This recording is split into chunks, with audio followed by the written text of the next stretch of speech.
La première question que je me pose, c'est quel est l'objectif de ce rapprochement? Je me demande ce que ça peut représenter pour le futur. Est-ce que ça va apporter un avantage ou pas aux habitants? Aujourd'hui, je ne sais pas quel est le projet commun de nos deux villes. Comment ça va se passer concrètement? Et surtout à quelle échéance? Comment va se faire la répartition entre au niveau de la gestion des communes? Comment ça va se passer au niveau des équipes opérationnelles sur place? Quelle ville va... Est-ce que c'est vraiment une cogestion? Est-ce que ça va centraliser certaines choses? On comprend qu'il y a des infrastructures qui vont, et des ressources qui vont peut-être être, on va dire, synergisées. Une fusion dans certains cas de certains équipements. Savoir comment ça va se passer au niveau des impôts locaux déjà.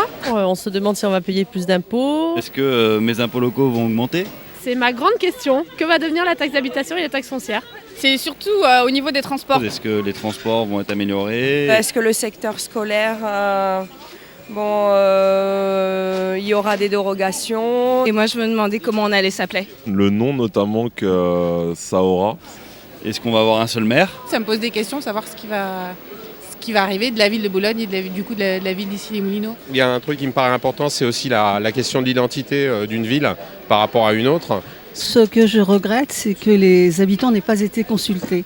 On aurait souhaité être consulté en tant que citoyen, alors que ça n'a pas été évoqué lors de la campagne municipale.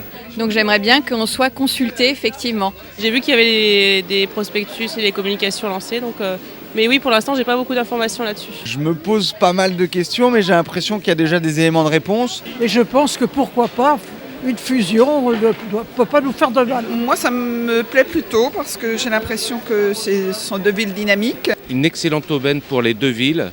Il y aura une synergie extraordinaire entre les deux villes. Je suis très intéressée et à voir effectivement que nos communes aient plus de poids dans l'agglomération. Les deux villes sont bien, donc je vois pas pourquoi ça se passerait mal. Si ça apporter plus de confort à nos deux villes et réduire les coûts de fonctionnement de l'administration, ça peut être que positif.